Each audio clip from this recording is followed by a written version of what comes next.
is the only thing that's crazier and more banana pants than this CBA negotiation is the fact that free agency and the expansion draft and the college draft is happening like at the same dinner. It's like everybody's just like, oh my God. And I made a joke. I was like, we're all going to meet, somewhere in the Midwest at a hotel, and you're going to have to go to this room and go to this team's room and just like on different levels.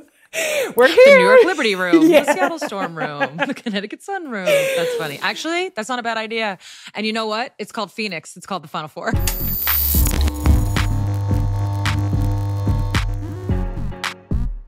Hey, everybody. Welcome back to the show. A lot has happened. It has been a week since the WNBA and the players announced their historic, transformational, everybody drink every time you hear transformational, CBA agreement. It is proper transformational, well-deserved, well-earned. Now there is a deal sheet with all the details. The players have voted. It was like 90% player turnout. It's ratified. 90% player turnout. 100% unanimous vote to go forward. They obviously have so much to be proud of. We're going to get into all of that.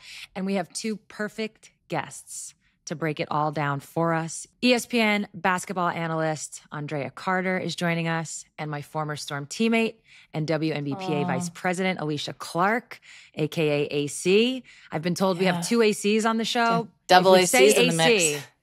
Just know, I call Andraya Drea, and I call Alysha Clark AC.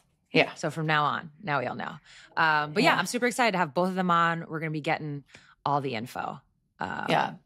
Remember how I've been saying I'm so excited for everything to come back, and now everything's back, and I'm like, we don't have enough time in the show to get all the things. I'm just going to quickly hit on NWSL news. NWSL After Dark was NWSL After Darking. It's wild. I was at the Portland game. Not great for us. Not great for the good guys. We lost 2-0. They had 2 red cards. The first one in like the 9th minute. They ended up scoring after that twice. They scored again. So to be 11-9 and lose 2-0, it isn't great. I got to be honest. It was wild. There was a lot happening. It kind of reminded me of the Duke West Virginia game in college basketball from earlier in the year when West Virginia literally, I don't even know. I'm like, they might have gotten to 4. That's what it kind of reminded me of. Yeah. We were having trouble making passes, and we need a little more firepower up top. Mia Official was unavailable for the game. I think she's out on injury. So that was a bummer, but, rain till I die, and I hate the Thorns. Anyways, Andi Sullivan was back in action. She was out with injury and pregnancy, and it just, warms my whole heart. I love Andi so much. She's like little sister me. So, Andi, welcome back. A lot of parity across the league, like teams that, normally aren't winning the games that they're winning were lots of goals. Barbara Banda has 2 goals in 2 games, keeping on her usual pace of scoring all the time. Banda. So she's balling. And also just a little bit of where this is just one of the best parts of women's sports, where the news and the speculation is surrounding a couple and where they're going to go and where they're going to land because they're together. Sam Kerr is leaving Chelsea along with Millie Bright sometime soon. And the speculation is that Sam will either go to Australia or the NWSL. I can't imagine she goes back to Australia. Bless them, but the league isn't there quite yet. And I'm just doesn't it make sense she's going to go back to Boston because that's where Kirsty's from, Happy wife, happy life. I hope that they want to come to Seattle. So, Sam, if you're out there and you're hearing this, it's lovely, and we can get you a heat lamp for some sun or something. But that's kind of the news. That's your recruiting pitch? That's my recruiting pitch. Heard it here first, everybody. Heard it here first. Come out here. We'll get you a sun lamp. We'll get you a sun lamp. You're going to get better. You're going to have great sushi. You have great food. It's a chill life. Ooh. Come on, guys. I had great sushi last night. I haven't even told you about it. Oh, man. I had great sushi last night. Sorry. Anyways, that's what's happened in the NWSL. Oh, I know. I missed it. Yeah. That's what's happened in the NWSL. So I'm just going to hit it quickly because we have a lot of basketball news to get involved in today. Yeah, obviously WNBA is going to be the big topic, but March Madness is still happening, which, I'm just going to take a second. I'm so thankful for March Madness right now because it's such a nice distraction from all the chaos that is happening in the world right now. So shout out sports. You always do it for us. But don't think we've forgotten about the Final Four. The first 2 rounds are over. We're on to the Sweet 16. We have some thoughts. But speaking of the Final Four, guess who's going to be in Phoenix in a couple of weeks? That is right. We're recording an episode of A Touch More Live presented by AT&T. It's going to be on Saturday, April 4th at the Orpheum Theater. Tickets are on sale now. Go to atouchmorelive.com. And of course, if you can't make it to Phoenix, don't worry. We'll come to you. The show will be in our podcast and YouTube feeds, so you'll be able to watch it there.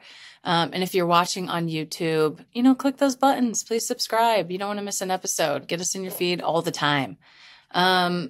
Sue, we have a lot to talk about, so it's showtime. I'm Megan Rapinoe. And I'm Sue Bird. This is A Touch More. Let's get into it.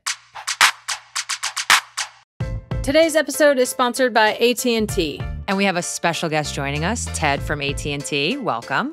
Thank you so much. I'm so stoked to be here. And so I thought we could play this super original game that I just came up with called Are You a Megan or Are You a Sue? What do you think? Ooh, never heard of it. Never heard of it. Let's do it. So tell me, is it more a Sue or a Megan thing to text a group chat right before the game even starts? Oh, guilty. Obviously, such a Megan thing. And so what does the text say usually? Usually something like, this is already the greatest game ever. And I'm over there like, tip-off hasn't even happened. And I'm over here like, you got to set the tone. When the connection matters, it has to be AT&T.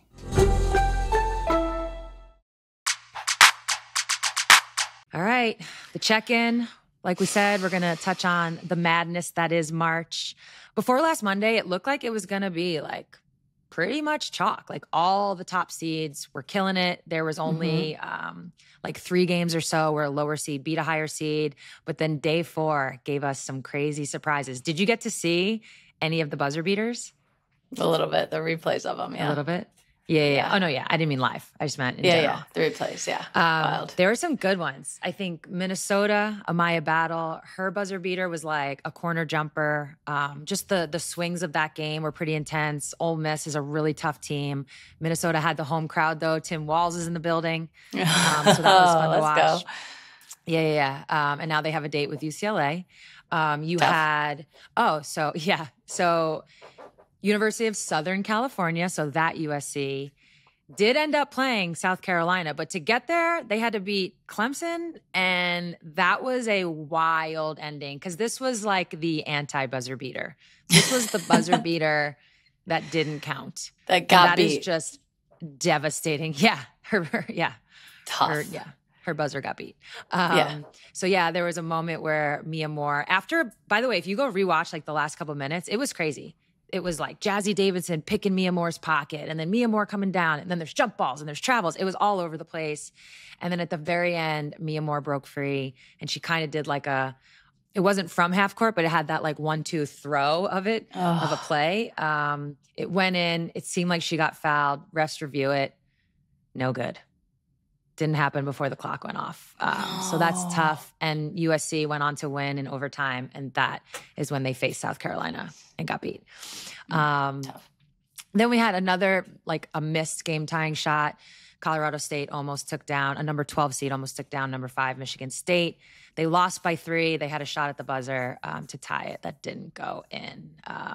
So those were kind of the buzzer beaters. I'm going to quickly just talk about some of the like big surprises. I think 10 seed Virginia is really like the Cinderella story right now. It's crazy. I didn't even know this. They're now the first 4 team in NCAA history to move on to the second weekend. So, I mean, I love a Cinderella story. I know I've picked chalk for the Final Four, but I do love a Cinderella story. They beat Georgia in the first round. There was no air conditioning in the building. Just a little fun little tidbit. I actually played a game with no air conditioning once. Oh, I feel like the sweat in the summer, guys. Yeah, the sweat's not good for you guys. You got the slippery floor and the ball and the whole, everybody's sweaty. It's a lot. We were in Detroit. No. It was gross. No. It was so gross. So hopefully, it wasn't too bad. But yeah, so then they went on after beating Georgia. Virginia, in double overtime, beats number 2 seed Iowa. That's a crazy upset. We just, in the women's basketball tournament, we just haven't seen. Yeah, we haven't seen that a lot. Yeah, so a it's 2 really seed exciting. going down is crazy. Yeah, it's really exciting. I'm sure a lot of people are going to be getting on the Virginia bandwagon. They go on to play TCU, who, just a quick shout out to UW. UW hadn't been in the tournament like as consistently as they once were. They get to the second round and they took TCU to overtime, but TCU, Olivia Miles did their thing, and they were able to get that win. And then last but not least, that 6 seed Notre Dame. We talked about it last week. They beat number 3, Ohio State. I mean, Hannah Hidalgo in the tournament, when you have a player like that and it's just one game at a time, you just never know. And that kind of brings me to like a little bit of a circle back to last week. I wanted to see Notre Dame against Vanderbilt. I'm really excited we're going to get that. There's so much to it, right? But most of it like rides on Hannah Hidalgo versus Michaela Blakes. I'm imagining a world where they have to match up against each other. I definitely see Hannah guarding Michaela. These are 2 players that played with each other in the AmeriCup this summer, so they probably got to know each other well. So it's just going to be juicy. I think it's going to be good. So I'm really excited to watch that one. Touching on Iowa again, we were like, this could be like, they lost to UCLA so bad, like by so much in the conference tournament. Was it going to be like a motivator or was it a sign? So, I mean, they lost. I don't know if that's like a sign, but sometimes when you lose that bad, it can really it can just knock you off your game. I mentioned definitely exposed something. To lose that bad exposes something in there. Yeah. South Carolina moved on. Oklahoma moved on. They're going to match up. Again, quick reminder, Oklahoma is like one of 2 teams that beat South Carolina this year. So that's obviously going to be interesting. And then I think the Duke-LSU matchup is really interesting. They played in the regular season. There was a lot of trash talk between Flage, Kara Lawson. So I think there's just there's that juice in all of these matchups that I think you love to see in March. So I'm really, really excited. Megan, I don't want to cut you out. Did Vanderbilt play well? Are you still? We're good. We're good. We're moving on. At this point in the season, we're double thumbs. At this point in the season, it's about winning. And I do totally agree with you about this time of year, playoffs, crunch time, latter stages. Like you need that one of one player. So is Michaela going to be able to outdo Hannah? They both are just like tenacious. And obviously like have that kind of like swag of carrying their team. So I'm Vandy all the way. Listen, I said it, I did it, and I got to stand on it. And love you, Shay. I'm going for it. That's it. Just so an update Gotta for stand on all it. of our listeners. Chris Daly has not texted me yet, which means she hasn't heard the podcast yet, which means she doesn't have her reminders on for it. Yeah. Click and like and subscribe. How she missed this? CD. Come on. Yeah. God. We know you listen. Okay. I think it's time. Let's get to our first guest. A former guard with the Tennessee Lady Volunteers, Andraya Carter has been an ESPN reporter and analyst since 2018, covering women's college basketball and the WNBA. We are so excited to get into this CBA deal with her. Please welcome to the show, Andraya Carter. Drea, welcome to the show. We know you are in the midst of the madness. It's like a different kind of madness for you. It's not just games. It's picking out outfits. It's flying to Bristol. You got a lot going on, so we really appreciate you coming on. So we're just going to jump right in. Again, in the midst of March Madness, but we just had this epic CBA signed, just got ratified, players voted. It's good to go. I know you were following it closely from the beginning. So before we get into the numbers, when you look at the final agreement and kind of the deal points, what are maybe like, what's something that like surprised you? What's your favorite part? Well, my favorite part, honestly, is that everyone seems happy with it. You know, like obviously I work with Chanae and she's always on FaceTime with NECA. And like after all of this happened, right, NECA's on FaceTime and she's smiling, like she's happy and she's pleased. And obviously I didn't talk to them throughout the process. I would always be like, hey, how's it going? Is it going well or not? Just like a thumbs up, or they're like, we're still am I working working on this it. summer? Or Yeah, exactly. But I think the overall sense of, seeing everybody's posts and everybody's, threading, and they're posting the group picture and everybody's smiling. Like, to me, everyone seems so happy with what they were able to do, and they seem proud of themselves. Like, the executive committee and the players seem very proud of the executive committee. And to me, it feels so unified. And I love nothing more than when someone's proud of themselves. Like, you be proud of yourself for what you just did. So I have obviously so many friends in the league. I cover the league. I think there's a certain value that comes from having something to prove, but I also think there's a certain level of performance that goes to another level when you feel valued. And so my hope is that the players feel valued and appreciated for the time and effort that they have put into their craft because of this CBA. And because of that, the performances are going to skyrocket even more, which makes my job easier in a selfish way. But for me, I'm thrilled all around. I love how you just said that. It's like having ownership in something makes it yours. It's now your shared responsibility with the league and with the partners to make this league the absolute best that it can be. And part of that is putting the best product out on the court. And then you get to reap the rewards and the benefits of that, which, come in a lot of different forms, but like that comes in the cash. So let's just like be real about that. And I want to talk about some of those because those are obviously some of the highlights. And it really came down to how much of the share are the players going to get. The salary cap is going from 1.5 million last year up to 7 million in year one. And I think it'll escalate after that. That's more than 4 times what it was. That's a massive jump. The minimum player salary will be around 270,000, which we're going to talk to Alysha Clark next, but we know the numbers from last year. Like, some people were making living on 65,000, 70,000 a year, and it just keeps you in this space. You can't grow. You can't put money away. You can't make decisions about your life. So even the minimum salary player, 270,000, that's such a big chunk. The average player salary is going to be 580,000. For context, in 2025, the Supermax was 250,000, and the average player made about 120,000. So the Supermax is going up from 250 to 1.4 million. All these stars about to get paid. When you hear those numbers out loud, what's your reaction? How do you think about that? How do you contextualize that? Yeah. How do you contextualize it though in this place? Yeah, it's crazy. And really, like, how I contextualize it is just, I feel like in most businesses, when you are going from one contract to the next, right? Like, this is something I've experienced, right? In my own career, is the company is like, well, we can't make that big of a jump. Like, you're making this much, and of course you're doing great work and you're doing this amazing stuff, but we've got to move in these increments. So we can't go that high because it doesn't make sense based on where you already are. So you look at the numbers that you just said that were previously, and for them to make that big of a jump, to me, is huge. Like, it is just a testament to the players standing on business, first of all, and knowing what they deserve and believing in what they deserve. And also everybody coming to the realization that these numbers make sense. And it probably honestly makes up for some of the time when the numbers didn't make sense for so long, right? Like, making this big of a jump was necessary. So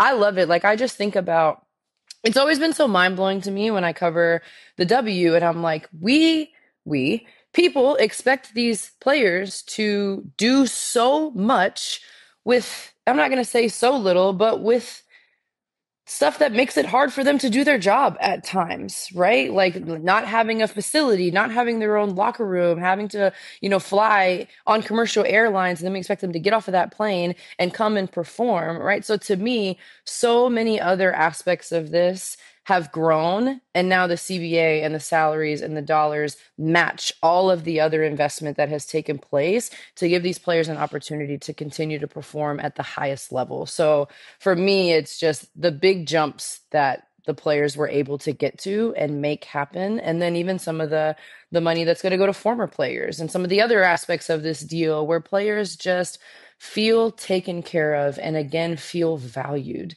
That to me, I think it's remarkable. Like, it's inspiring. Like, I hope this inspires a lot of women, of course, but people in general to understand what their value is and not give up until they get it. And this is a clear example of what that looks like. Yeah. Another big jump was in the rookie scale money. Yeah. So like the number one pick is going to be making $500,000, which, like Paige Becker's last year was at 79,000. So that's ginormous. The other part of that is all those rookie deals are going to get right-sized.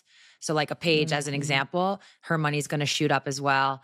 They've got all kinds of stuff in there with like, if you do well, your rookie season, your first couple years, if you make first team, second team, you can renegotiate. There's all kinds of stuff in there for the young players too. What I'm curious about is how do you think, because you brought up inspirational, and I do think what this CBA is going to do is inspire younger generations.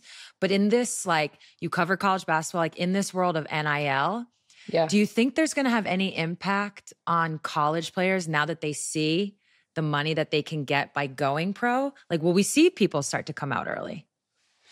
Yeah, I think we could, I think we could see players like when they start to think about, oh, well, I have all this in my brands and I'm not going to lose my brand deals if I go into the WNBA. So they can keep their brand deals and then go into the WNBA and be professional athletes and have the schedule of a professional athlete and the lifestyle of a professional athlete versus a college athlete. That is going to, hold a lot of weight when it comes to weighing the pros and cons. So I do think this is going to have an opportunity to inspire players to be like, I'm going to work as hard as I can now because the goal is to get to the league as soon as possible.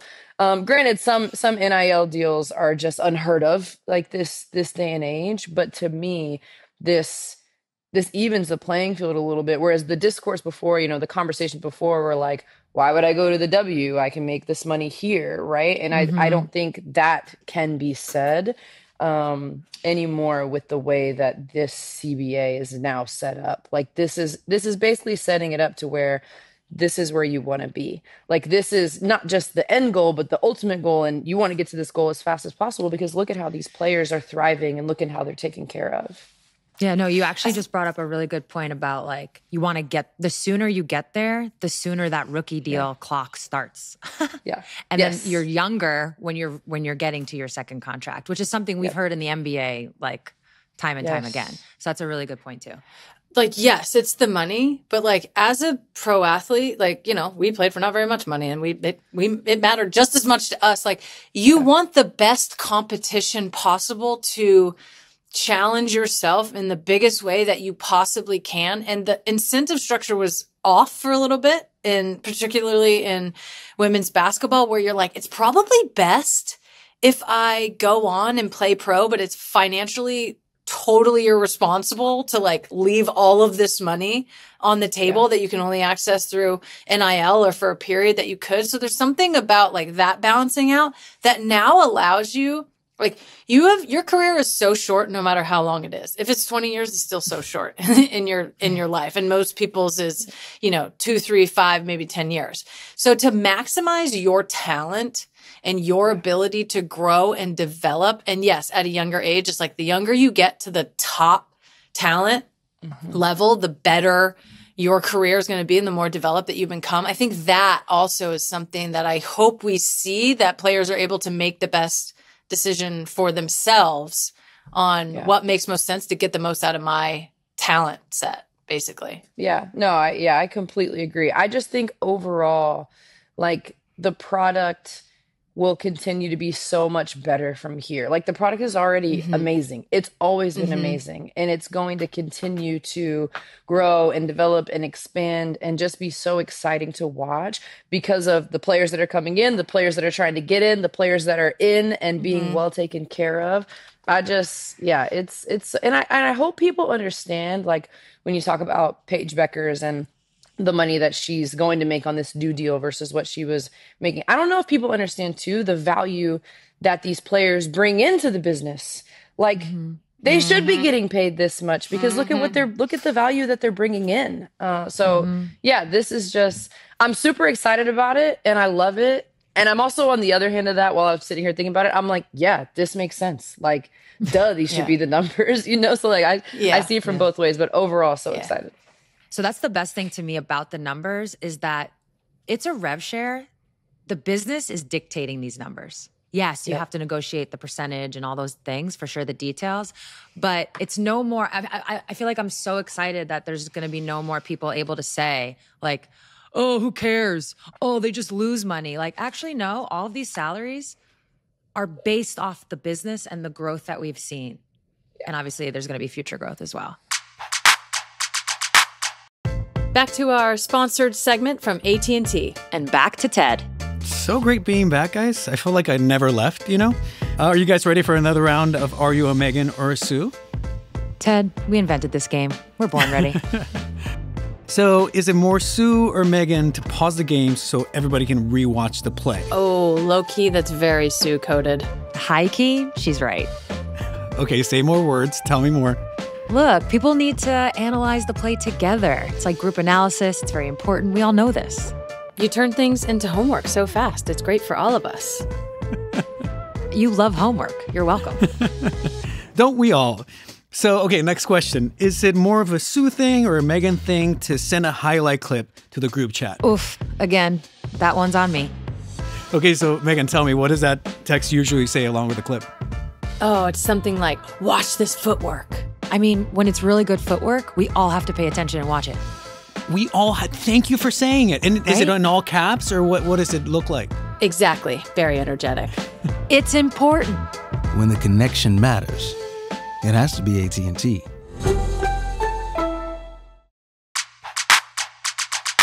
I'm curious, Dre, like sort of beyond the money, what do you feel like people should we not be sleeping on? There's a lot in here. There's like coring changes that are happening, years of service. There's family planning benefits. The season is going to continue to expand. Obviously, we're going into like this wild free agency expansion draft, college draft. 2 new teams coming in 2029, I believe. Or maybe a little bit before that. So what jumps out to you outside of just the cold, hard cash? I think for me, what I think, the cash is great. But I think the family planning aspect of it and that aspect, which I need to look deeper into, but the fact that that was considered and added and involved in this negotiation, this CBA as a point of growth, I think that's really important because while I do think, it's like, well, you're making more money, so you could figure it out, right? Like you could probably figure out if you want to have a family or have kids or do anything like that because you're making more money. So to me, it could have been something that was left off the table. And for that to be in this CBA, and that's obviously something that has been talked about in women's sports, in the WNBA in recent years, it's been a topic of conversation, but in women's sports in general. So that to me, I feel like was something that maybe the league could have been like, okay, now you're asking for too much. And it wasn't. And they stood on it and they're able to have that aspect of this CBA. I'm excited to look into more what they were able to do with that. I secretly love that there's a bunch of different rules like popping up that are going to get named. So speaking of like kind of like the aspect of being a mom, you can no longer trade a pregnant player without their consent. Yep. Sadly, this has a name, the De'Erica Hamby rule. The epic player rule that I mentioned earlier about early success, Candace Parker rule. And there's actually one, there's like a cap exception that if a vet of a certain amount takes less in order to stay on a roster, but allows the team to have more money to build said roster, that extra money won't hit the cap.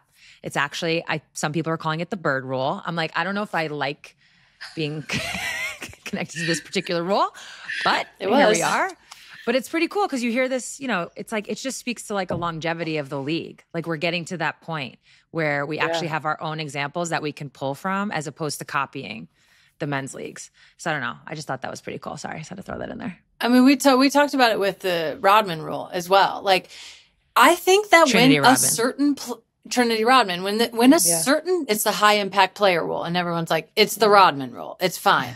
I think when players have that particular ability to stress the system such that nobody could have thought that was going to, nobody thought Candace was going to come in and win everything in the first year. So the Rose Rule, obviously in the NBA, bird rights and the NBA as well. But like when that particular player is that badass, like put their name on it. Like, let's just give credit. And then it makes sense to people because, the epic rule, people are like, what does that mean? Nobody, and you say Candace Parker rule, people go, oh, you were a baller when you were a rookie? Okay. I got it. Yeah.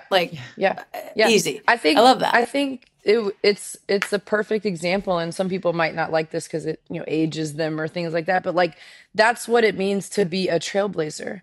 Like when you make that much movement or you create that much space or you create this new avenue where people have an understanding of the importance of something, that's trailblazing. You're literally creating a path for players to follow and now be better taken care of because you blaze that path first. If they had to go through it, they would have to navigate all the trees and all the everything, but it's already been trailblazed. So you all did that.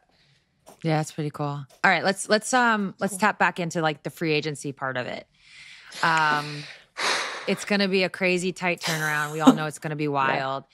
Is there like this is like going to be a very wide open question because it could go in so many directions. When you think about free agency though, like what are you keeping your eye on? Is there anything you think like might happen a certain way? Just in general, like how are you looking at the free agency and what movement we might see?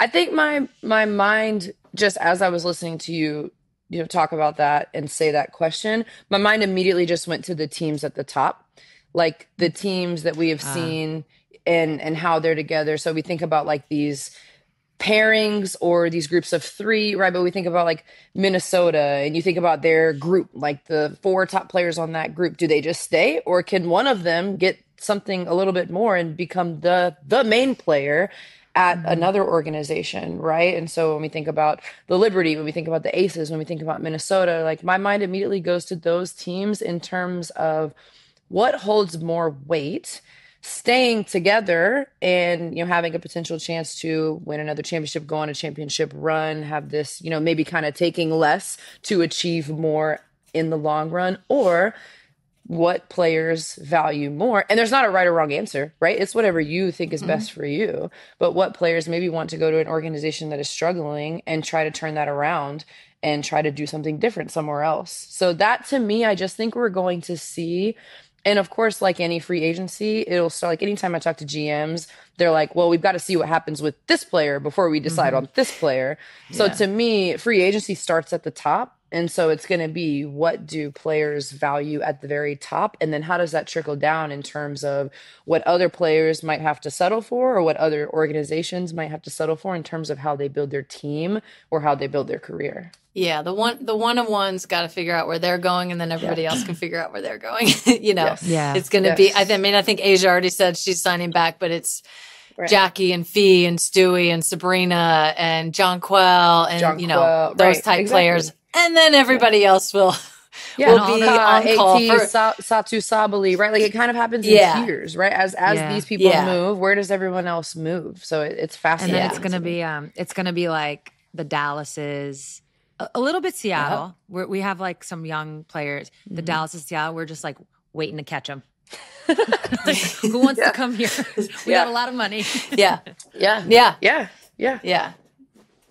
No, it's cool. I mean, to your point about the choice, it's like players are going to get to decide and teams are going to get to decide how they want to do it. And it's been so, formulaic for so long because it was just like this player's getting 100 and this player's getting 95 and this player's on minimum, so it's cool to be able to do that and have that ability to craft the roster in the way that you want. Okay, we're going to pivot a little bit to something near and dear to your heart. So I hope you haven't been too sad for the last 8 games of your Lady Vol season and then that was tough. Yeah. I just had to say it. Losing 8 straight to close it out, getting knocked out by NC State, only the 3rd time in program history.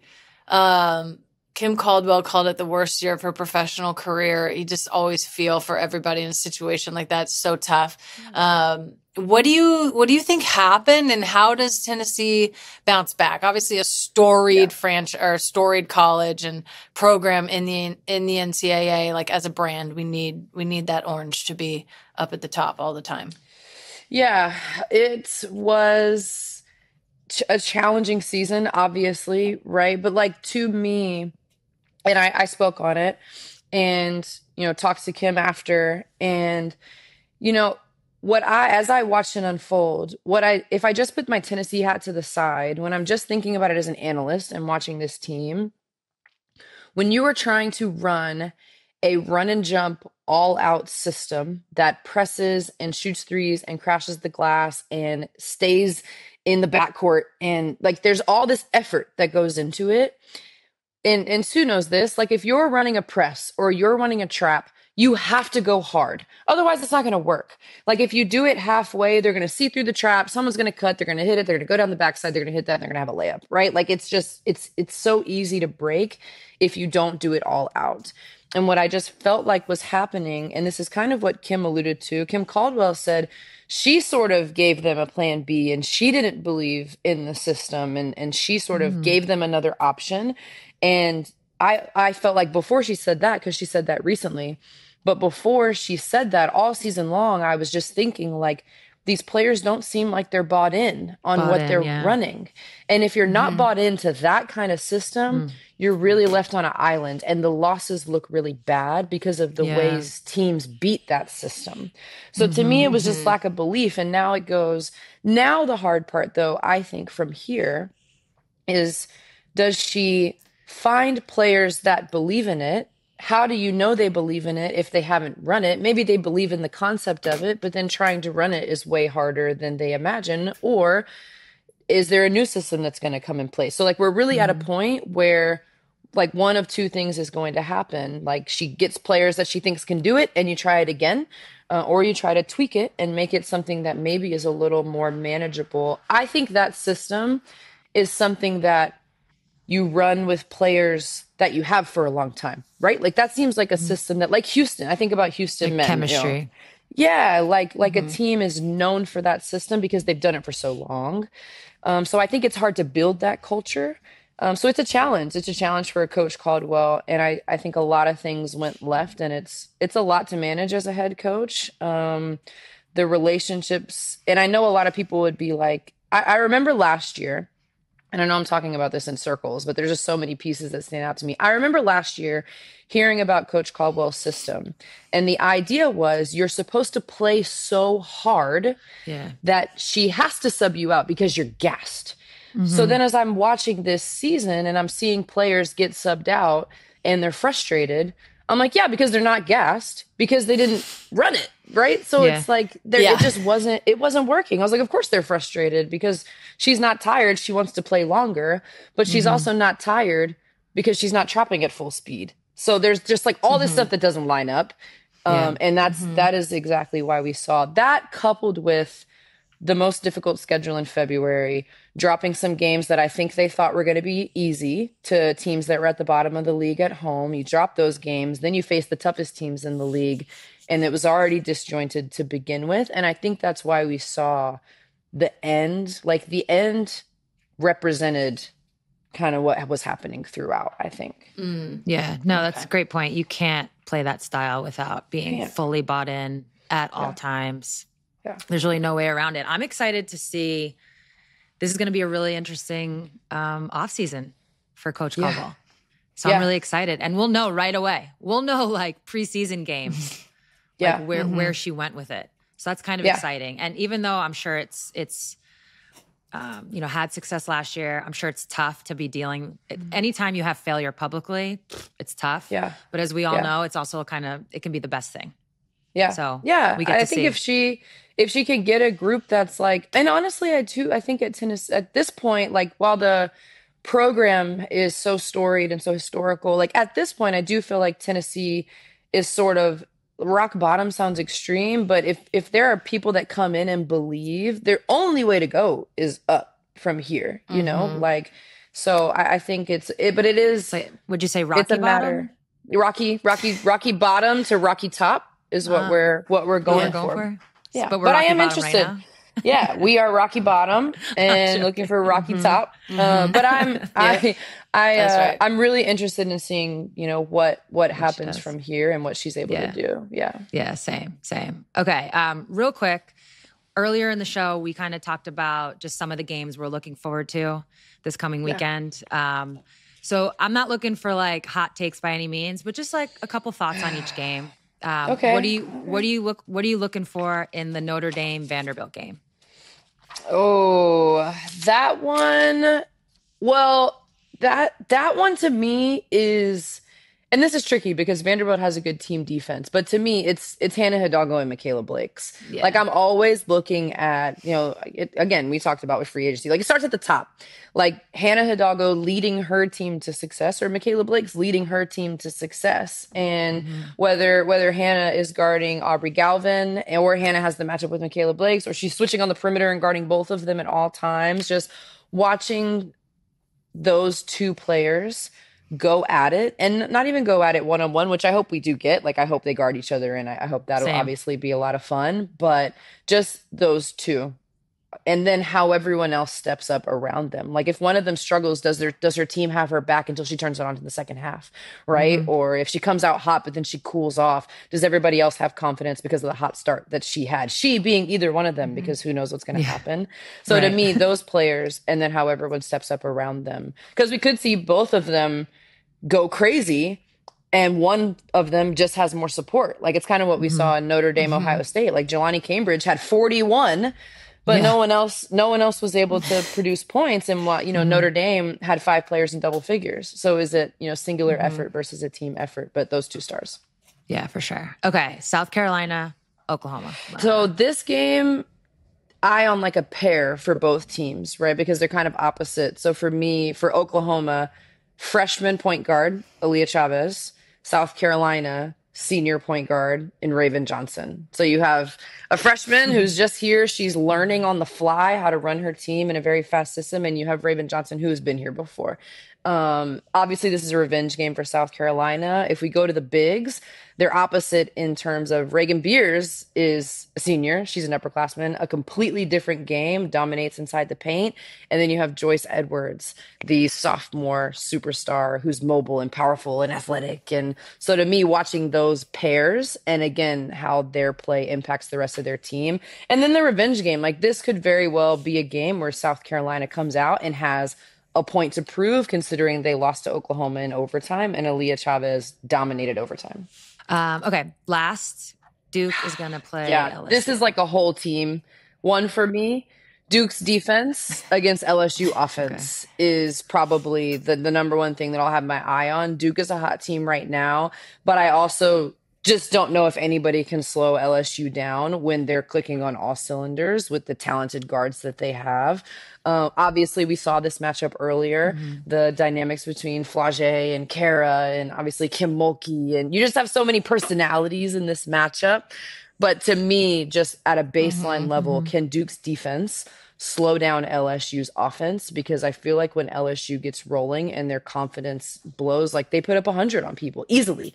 It's what they've done all season. And Duke has been known for limiting offenses and disruptive defenses and just creating just chaos on the floor and not letting you run what you want to.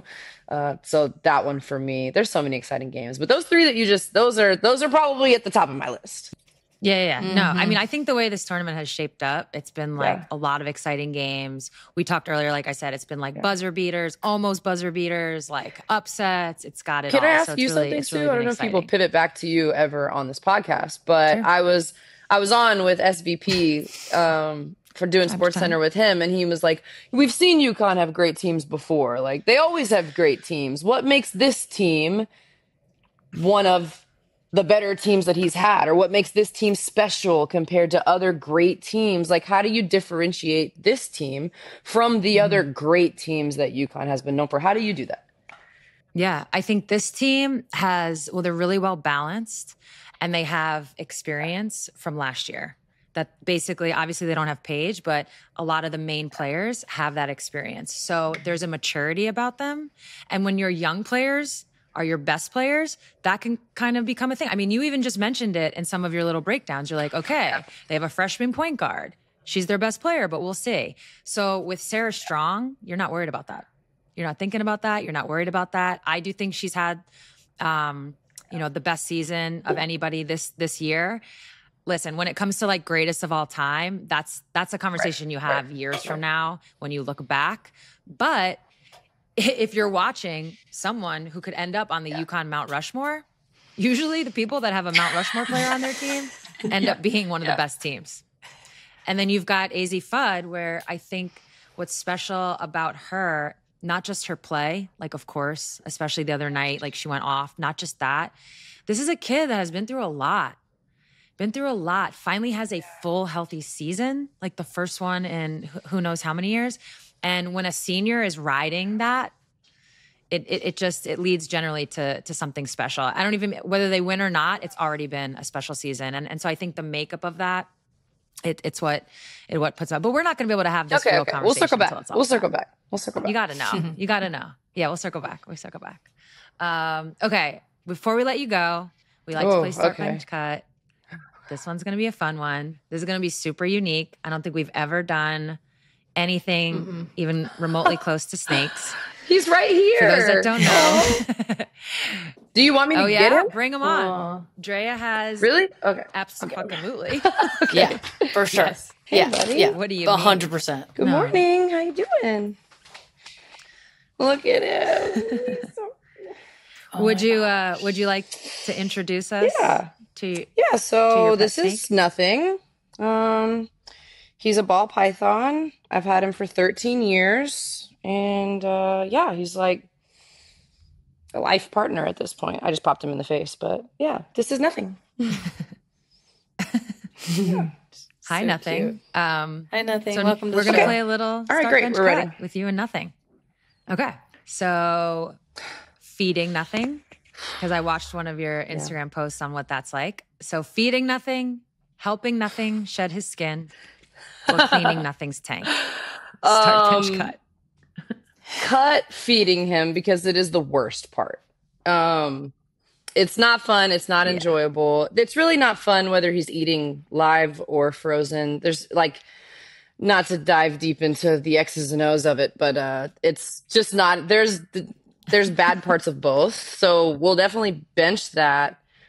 We'll start helping him shed, even though I should never have to do that, because he should have a full shed every time. So it's really my fault when that happens. But I do appreciate being able to help him, and I think he appreciates it whenever it does happen. Like, it really feels like he's just like, this is great. Like, thank God. Yeah, exactly. A massage. And then, exactly. And then we can bench cleaning his tank. It's like not great, but he doesn't make any noise. He's got to relieve himself somewhere. So it's just like part of life, But there's literally no bad parts of him at all. He's just the best. So that would be my Start Bench Cut. All right. Feeding's out. Feeding's cut. Yeah. Well, feeding, I will say I learned that you only have to feed him like, what'd you say? Like once a month once every 3 weeks, we're really doing great. Once a month is usually what I land on, but he's gone like 6-8 weeks without eating sometimes. That's not because of me though. It's just because he won't. That's like nuts. we put it in, me and him go for it. And he just like slithers out of his feeding tank. And now I'm just stuck with the rat. But yeah. Once a month we go through this. What made you? I have loved them since I was a kid. My biological dad had one when I was young. My mom got one for me when it was just her and I. And then my stepdad, who raised me, was like, absolutely not. So then growing up as a kid, I always was like, as soon as I'm old enough, I'm going to get a snake. And my mom would take me to the zoo, and I always wanted to go to the snake room. I have like childhood art where I'm drawing snakes. I just think they're fascinating. Like, I'm not going to start a hot take here, but like, Dogs, and I like dogs, but I feel like other pets are just so easy. Like they don't take any work to really create a bond. Like this takes some effort, you know? So I appreciate, like I can tell when he wants nothing to do with me. I can tell when he's in a great mood right now. This is wonderful. But he can also get really pissy and yeah, so it's just, yeah, the effort that goes into it. And I just think they're cool. So, and you can leave them alone. Like for someone really busy, That's dope. Cute. they're pretty effortless. Yeah. Oh yeah, you just literally leave them leave them at home. You don't have like no my one has two to of my come best check on friends will him. come by and like change his water and maybe just get him out just to have him out for a little bit. And that's only if I'm gone for like more than a week. But as long as the thermostat's on, I spray his tank and he has water, he's pretty good to go. Friend of the show. Friend of the show. I love that. Well, this is friend of the show, first time. Friend of the pod. You know our pet as well. Drea, again, we know you're busy as hell, so thank you so much for coming on. This is great. Alysha Clark is a 3-time WNBA champion, twice with me on the Storm, and her third was with the Aces in 2023. But she is also the vice president of the WNBA Players Union. And we are so excited to talk to her about the epic negotiation she was just a part of. It is an historic CBA for the WNBA. So let's get to it. Please welcome to the show, Alysha Clark. AC, Alysha Clark, welcome to the show. As you know, one of our personal faves. First, let me congratulate you on the CBA. But it's like so much bigger than just like a deal that got done. You know what I mean? Yeah. It's really, I think, like a major turning point, not just for the WNBA. It's like for all of women's sports, probably for all of women in some capacity. So congratulations on being part of that. Thank you. Right? Like not just a deal, but congrats on that. Yeah. And I don't say this lightly. Like I said, like this new CBA will be talked about for decades as a moment when women's professional athletes got to participate in a rev share, right? Like a full, like all the money that players get paid is from a rev share as opposed to this past CBA where it was like, if a trigger happened, then you got to participate a little bit. Yeah. So we're going to get into the details, but I wanted to hear like about that part, like the part where you're changing the landscape and how that feels. Yeah. I mean, honestly, it feels amazing to be able to just, you know, when we opted out, we set out to do something that is just so completely different than what the W has seen, but not new to professional sports. And so we wanted to push the boundaries specifically on, you know, the rev share model, the salary model, because we see how we make this business go. And we were like, hey, we want to get a piece of what we're helping generate. And we knew it was going to be an uphill battle because the league has operated in a certain way, you know, with a certain model for so long. And, you know, there was some hesitation at first, like, well, they're not going to move. This is how they've always operated. And it's like, okay, well, that's not how change happens. You have to like stand on something and force it to happen in order for it to be done. And so, yeah, the fact that we now get to share in the business that we're helping grow, I think is amazing. And I'm just so proud of the work that, you know, our EC and our staff was able to accomplish. Yeah, absolutely. Listen, I'm going to just acknowledge it right out the gate. The retirement money aspect of this is obviously impacting, you know, one of us on this call. So in all seriousness, I do want to thank you for that because I do know last CBA negotiation, this came up, right? Like pensions came up, and what about retirement and when people retire? And it's one of those things that not because you don't care about it, but it could have been one of those things that got left out in order to get maybe something else, because that's just how negotiations go. So I think on behalf of all the retired players, of course, we're so thankful for that. You know, what's so wonderful about women's basketball is like it's this little community where we all kind of like, you know, are looking out for each other. So that was really special. But honestly, what I want to hear about is like the week that was, those 8 days. Like the marathon negotiating, what they were actually like. Like if you could just take us back to those 8 days, like what was the mood in the room? How did it evolve from day to day? Just like give a breakdown. Yeah. So initially it started out, we're like, hey, all right, if you guys can be in New York, we're going to start negotiations. I don't know. It could have been like a Tuesday. We're going to start negotiations on this Tuesday. Who can be here can be here. And I'm like, all right, bet. I'm just working out right now. I don't have a bunch of pressing stuff. So originally it was like, okay, we're going to book our flights from like Tuesday to Friday. And it was like, yeah, surely we should get some movement because we're in this, you know, this deadline period that they had proposed. So it's like, surely things should be moving. So we're like, all right, cool. So we get there. And like from day one, we probably had one conversation in terms of like with the league. We were all in a room, had a conversation. And then from there, it was just like, wait. And we were like, so this is what we're going to do? Like, what am I supposed to do with all my time? Like, I packed my bag with like a notebook and that's it. Mecca comes in all prepared. She has like her lacrosse ball. She has everyone has like their laptops and iPads. And I was like, well, I didn't bring my laptop. I didn't know this is what was going to be happening. And so that's kind of how the days went. It was just, you know, we went and had a conversation like as a total group. And when I say total group, it's like the EC and PA staff and then the league and their representatives. And most days it was like one of those meetings and then the rest were breakouts. So they had like small group meetings. So like 2 of our staff would go meet with one of their staff. They'd come back in the room and we're like, hey, this is what they're saying. This is what should we do?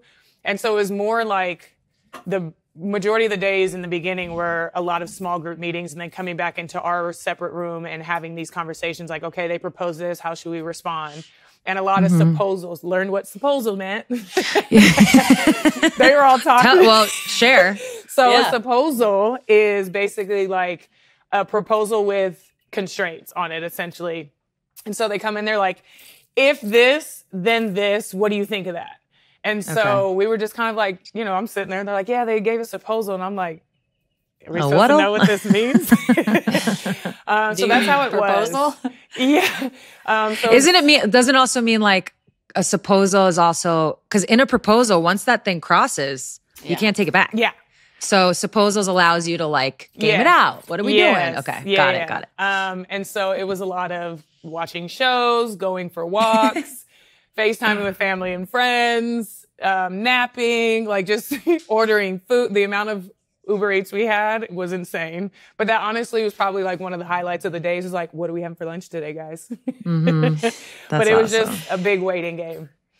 Yeah, it's so true. Ours that we were in that was similar to this was either mediation or like settlement negotiations, which a negotiation is a negotiation. It's like we were basically like doing the new CBA for the national team in the settlement agreement because that was going to be part of the settlement. And I just remember having the feeling of like, I get FOMO. So I'm like, oh, I'm going to be there. I don't know how long I'm not going to miss out on this movie.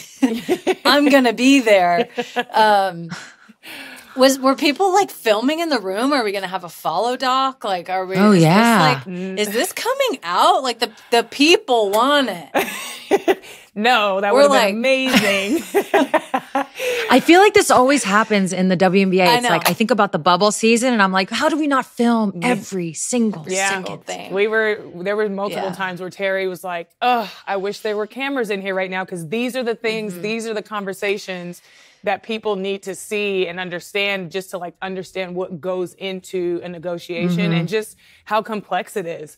All the things that we had to weigh and shift between, and it was just like every single detail. But I did, look, my little handy dandy notebook. Yeah. You took a lot of notes? Yeah, I took like a journal almost? Yeah, like the written lore. Notes.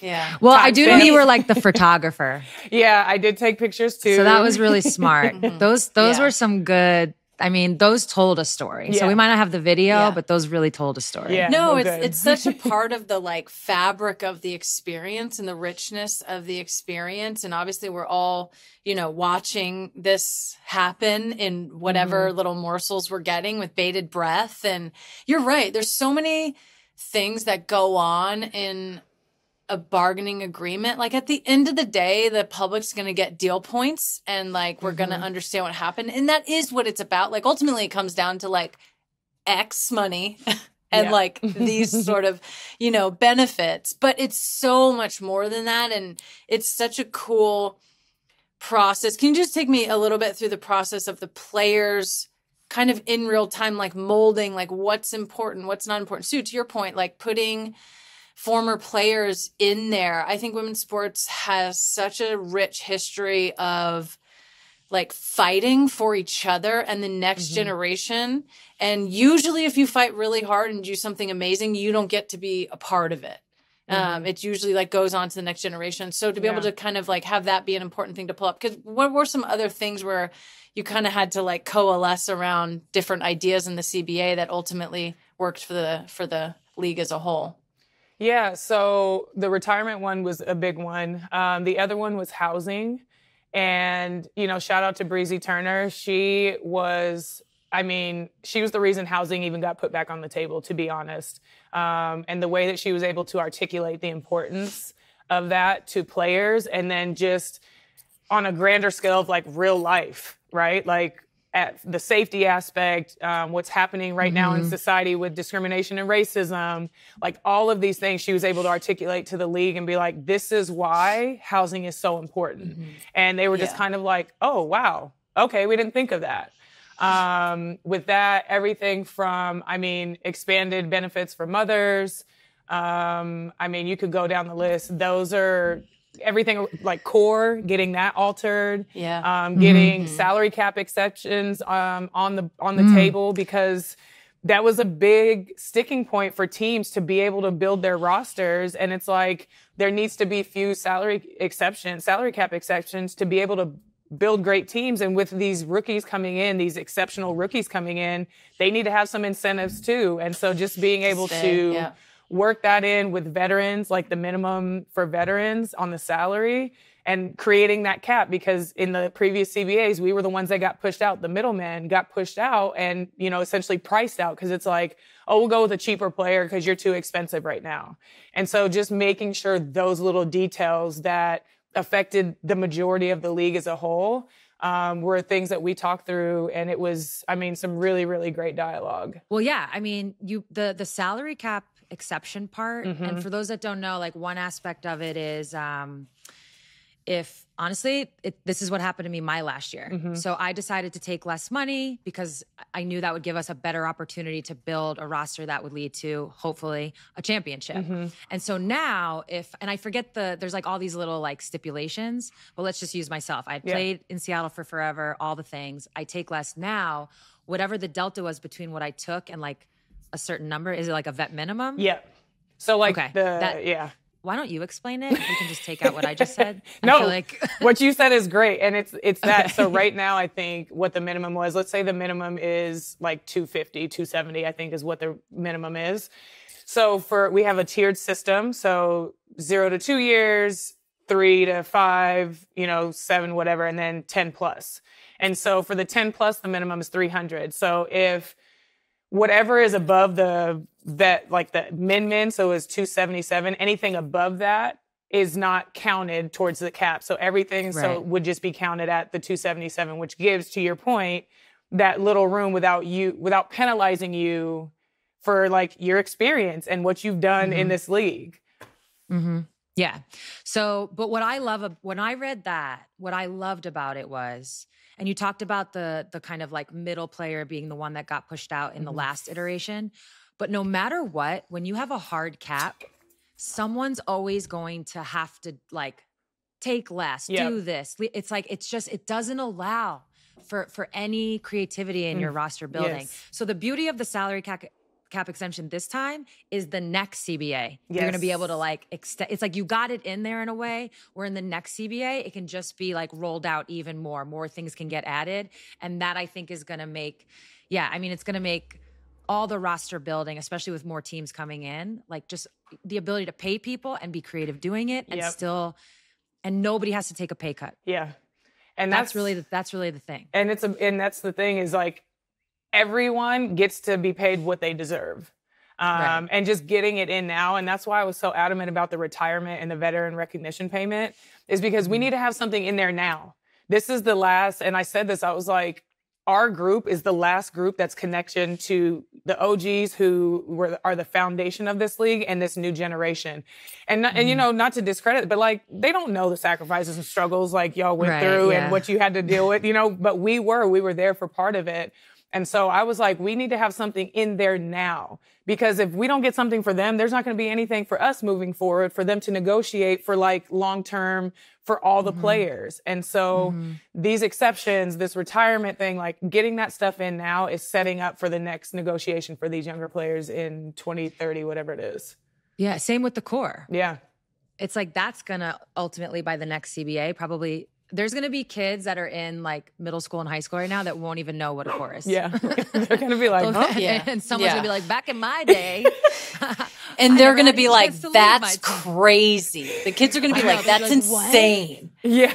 Yeah. You got You're held gonna be like, hostage? remember when like Elena Deladon was cored 10 times in a row? And they're going to be like, what? That's insane. That's not even, I can't, I would Yeah. have It's to not go that back. far off, I In know.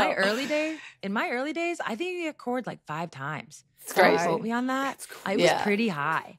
Yeah. And it was like, you get paid the max. I was like, it's 100,000. Yeah. That part. Yeah. No. Yeah. It's, I But Megan, love I what know you're you want to talk about the money. Yeah, I do. I love what you're saying, though, about you're basically setting the platform for growth. So you're like codifying certain growth over time. So that's family benefits, pregnancy benefits, that's retirement, that's, vet minimum, like a lot of the foundational like construction of CBAs, especially at this point in the WNBA. I think that this one is transformational for so many reasons because it's now just like going up crazy. Yeah. But so much of it is about like, how do we say this thing now so that it's always in there?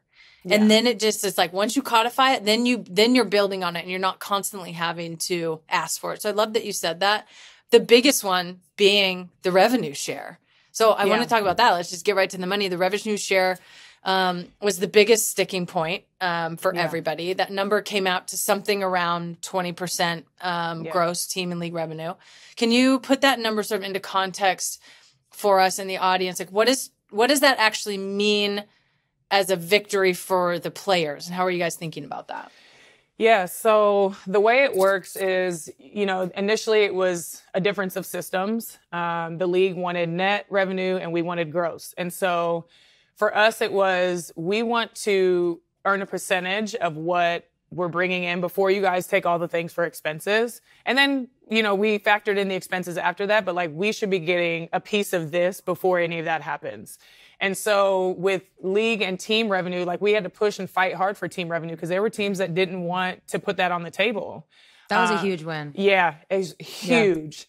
And so gate receipt, like gates, merchandise, TV deal. Real quick, just so for people that don't know, gate means tickets, right? Ticket sales. So it's like what teams get when people buy tickets. Sorry. go ahead. No, that was great. So merchandise, like all of these things that us as the players are legit having a hand in that revenue coming in. So all of those things combined, we get 20% of that revenue that comes in from there, which is huge because you saw that right before, I think it was in the beginning of January somewhere, where we hit the trigger from our last CBA and we're able to have $8 million split amongst the players because that was the revenue over. And that comes from those categories that I just listed. So if we can have a piece of that up front, it's huge. And our last CBA, we were getting like roughly around like 9%.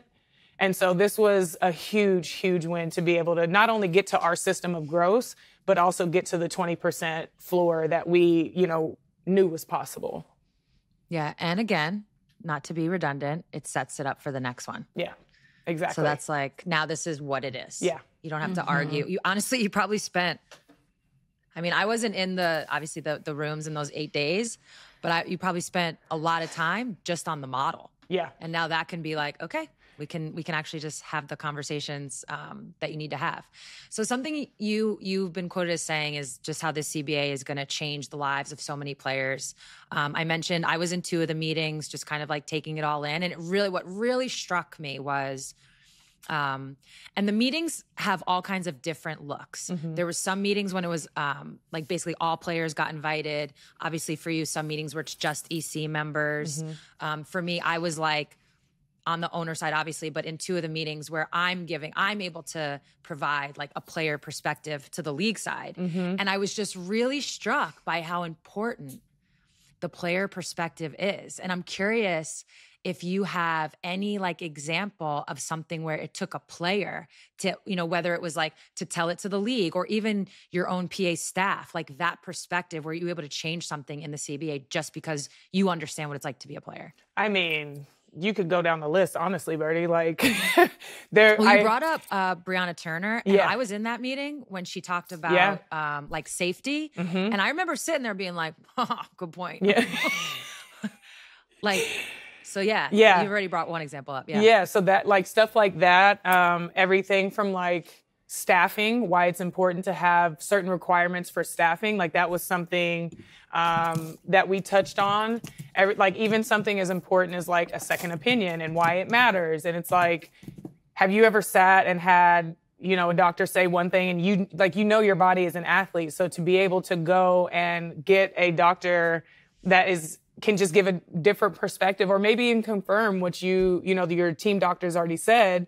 But like, that difference of being able to do that, like, gives not only your player peace of mind, but it also gives the team a little security to know either, yes, okay, this is the right diagnosis, now I know how to go, or it's not. And it's like, okay, you just saved us and our, you know, player from X, Y, and Z, what could happen. And so when you talk about, you know, and Fee gave a personal example on that. I mean, you could talk about even like the salaries. You know, they were touting this like, oh, max and average salary. And it's like, majority of the players in the league aren't going to be on average and max salaries. That only affects like 30 people. The rest of the league is going to be on a median or minimum salary. So what do those look like? And I gave my experiences of when I came into the league and what that was and how that affected me and how I couldn't get above X amount because they had to save and do that for the stars, which rightfully so. But I'm like, the ability for these players now to come in and make the minimum and it's 6 figures versus $66,000, that is life-changing. Yeah. You know, and it was like, oh, wow. And it's like, yeah, now players can actually invest in their retirement. Now players can actually save and invest in other ways to be able to set them up for life down the road with a meaningful salary. When players are making $66,000, like, you have to use that to like live your day to day. Yeah. And so, totally. you know, sometimes it's just blind spots that people have and you understand that. And so it's like, those are the moments throughout the course of our negotiations that our player perspective was able to like shift that narrative and shift what they were thinking. Yeah, absolutely. So something else I'm wondering about is like, what makes the WNBA in a negotiation like this so unique is that it actually started with Unrivaled launching, like meaning when the negotiation started, Unrivaled had launched. During the negotiation, Project B gets announced. You were playing in Athlete Unlimited, which has been around now for a couple of years. Of course, there's always opportunities in Europe. So different from other, I think, professional leagues, well, really male professional leagues. Obviously, the NWSL has to deal with this as well. You have these other like beyond viable doesn't even really, viable options. Bonafide. So how much did that help you guys or change things for you in terms of maybe like the leverage or like what you were willing to do within the negotiation? Like how much of a role did it play? I think in the background, we understood how important these other domestic leagues were. And obviously Project B is international, but still just the magnitude in terms of salary that players can make or are set to make. But in the background, yeah, it definitely gave us a boost of confidence because in the past, and you know this, your only other option was WNBA and overseas. So in a sense, the W had the leverage because it's like, we're the best league in the world. You have no other option. So you have to take what we give you. And now you have these other leagues that are like, actually, we can pay them. Praying on your downfall. I'm joking. No. Get clipped. Play. I'm just kidding. We all get Yeah. impacted. Yeah. It actually works Yeah. for everybody. Yeah. It's good for players. You're right. It gives you It is. leverage. It It was, gives yeah. you options. It gave leverage. Yeah, it Yeah. was real leverage for you guys. Yeah, for sure. agreed. And it's just like now we have other options that are not only paying more, but are doing more. So it's like you have to up what you're doing if you want to continue to be the best league in the world and treating your athletes as such.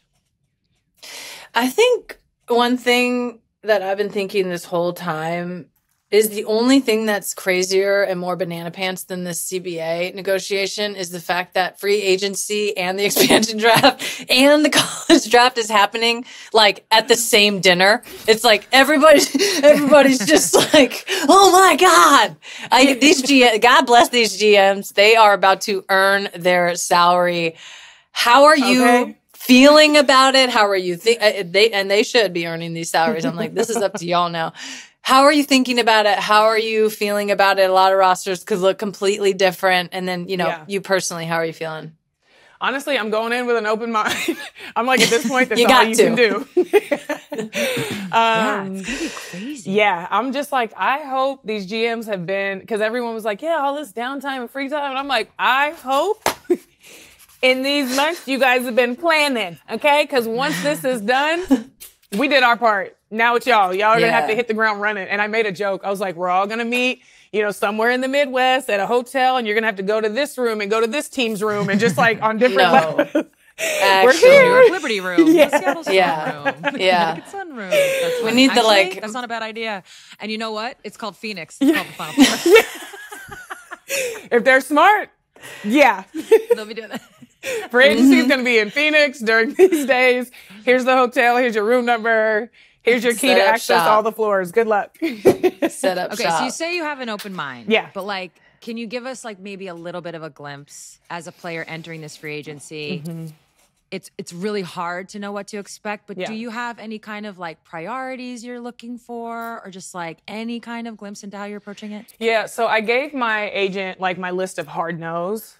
I was like, hey, these are hard no's for me. And just not because, I don't like them, whatever.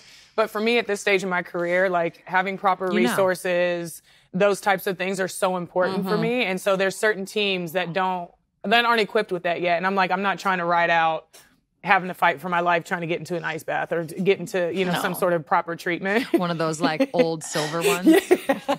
That Listen, you can, like, we don't need to you just like know a foot fungus is living in there. We don't need to name them. Like when it's they know who they are. They know who they are. They know. They know who they are. And then outside of that, I told her, I was like, I'm open to whatever comes. But yeah, I mean, I want to be in an environment where I love going to work every day, where I'm going to be valued and appreciated for just what I have to offer as a player, as a leader, and as a vet, honestly.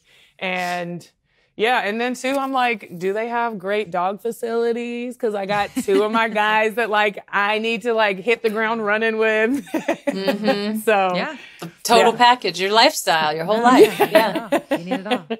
Yeah. Okay, AC, we got a couple more minutes with you. We like to play start, bench, cut. Oh, God. This one's going to be spicy. I'm sorry ahead of time. I was planning it out, and I was like, I got to do it. Yeah. I got to do it. Okay. Gotta do it. Okay. I'm sweating. I'm sweating. Yeah, you should. Championship years. Oh, are you kidding me? 2020, 2023. Honestly, this is tough. And I won't take offense to any of it. I just want to start by saying that. Zero expectation. God. I feel like looking at this for you, tough. Yeah. Because they all have very, very important significance. Okay. Start, bench, cut. Okay. Honestly, I'm going to start my Vegas championship because the parade and the way we celebrated for that month, not even just the 2 day, the month. Oh, we watched. Yeah. Yeah, we were there. We saw. Lived my best life that entire offseason. That was amazing.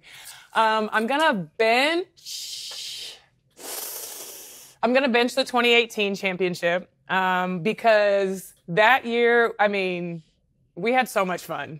Like just from the rooftop cookouts to off day, like get turned days together. The Stewie bringing the you in these streets or in these streets. That was the name of our team group chat. Hi, Lang. Hilarious. Hi, yeah, Lang. facts. That was so much fun. And then just even having the ability to have the parade and the way, Stewie walking around handing out bottles of vodka from the point of starting the parade. I don't know this. Megan got more turnt than all of us. Yes. Me and Stewie were just like passing it back and forth to each other and no one else. The locker room with you, Megan, was so much fun. So much fun. I'm like, did I win a championship? Maybe. You did. Yeah, You did. I did. You did. I'm going to act like I did. Yeah. And then I hate it. I have to cut the 2021. Yeah. The even though I bubble don't was- want to. But the bubble, I like, know. I hated the bubble. We didn't The get bubble's a parade. out. This was our parade. Yeah. We did it on Zoom. Yeah. No, We the did bubble's a out. parade Yeah. on Zoom. That was so, I bubble's forgot out. about the Zoom parade. Oh my God. But that's when We I were- fell we in were the all bush. drinking on the side. Yeah. Yeah. I woke up the next morning and I was like, why do I have these cuts on my legs? They were like, you fell in the bush. I was like, oh. Wait, what did you pop? A bottle of Dom? Yeah. A bottle Oh. of, I have that picture of me and you with the bottle. We were Yeah. like, Yep. yeah. Yeah, that That's- was. You know what? For what it was, yes, it wasn't great compared to anything else. But like, we were with each other. Yeah. This is 2020. We were with each other. It was us and a DJ in a dark room. Yeah. With Dom, with Dom Perignon. Like, we were good. All good. All good. Jordan doing all the lyrics to oh my God, Some what am I emotional like? song. Yeah. No, Meek Mill. Oh, yeah. Yeah. Just going hard. Those are my memories from that night. That was the time. Okay, one more before we get you out of here. This Okay. one's fun. All right. Well, first of all, what are like your 3 top chef kitchen utensils? Like you cannot live without. That's a great question. Items. Chef's knife. I'm looking around my kitchen right now. I'm like, what are things that my chef's knife, I don't even know what it's called. Not a mincer, Mandolin? not a grater. mandolin? A slicer? It's a grater, like the little, Yeah. it's like a Yeah, grater. Midge. Yeah. Yeah. It's Megan a little just said grater. it. Yeah. Mandolin. No, not the mandolin. That's different. That slices like all the little things. The grater, I can't think of the name Okay. of it. But yeah, it's like a little. like the Parmesan thing? Yes. Yeah. Like you can do Yeah. so many things on that. Yeah. And Ginger, then, like all of it. some bomb salt. Honestly, like salt can Bomb salt. elevate any dish. Yeah. Okay. I know it's All not right, a Bench Start, utensil, cut but those 3. oh, freak! Walk right into it. Gotcha, bitch. Okay, so I'm gonna start my chef's knife, bench the salt, and cut the little grater thing Okay. because I can Salt's mince up what I important. need. Yeah.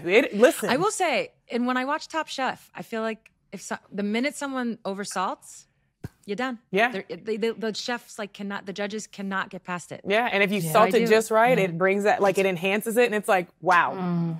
Yeah. Perfect. Yeah. Perfect. That's a good one. Can't believe you did that to me. I know. Tough. Those are tough ones. Those are good ones. AC, thank you so much for coming on and talking to us. This is great. Yeah. It's always great to see you. And Likewise. congrats again. Thank you. Thanks for having me on. Love you the most. Just a touch more, a little bit. Just a touch more. Yeah. On to a touch more. Sue, what do you have a touch more time for today? I got a touch more time for some perfume, for a little gift that Dawn Staley gave to Southern players. For those that didn't see, Dawn Staley gifted some Louis Vuitton perfume. They're the #1 seed. They were playing the 16 seed in Southern.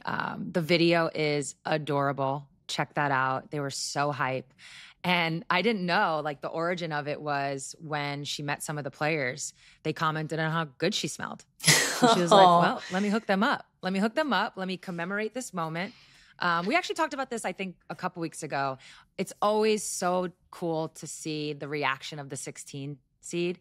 And I think some people are like, why would they react that way? They're probably going to go get smashed. But it's like a big deal to go down to Columbia, South Carolina, to play against these players, against this legendary coach in a building that's going to be full. This is such a unique experience. So I think it was pretty dope that Dawn made it even more special, gifting them that perfume.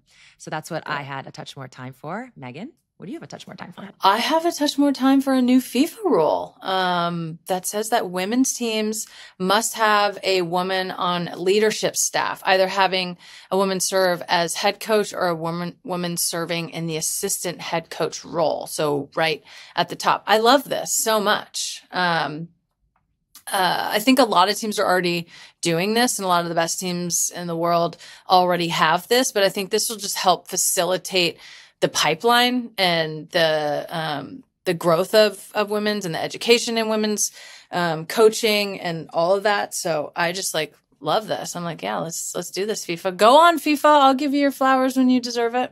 All right, that's it for this episode.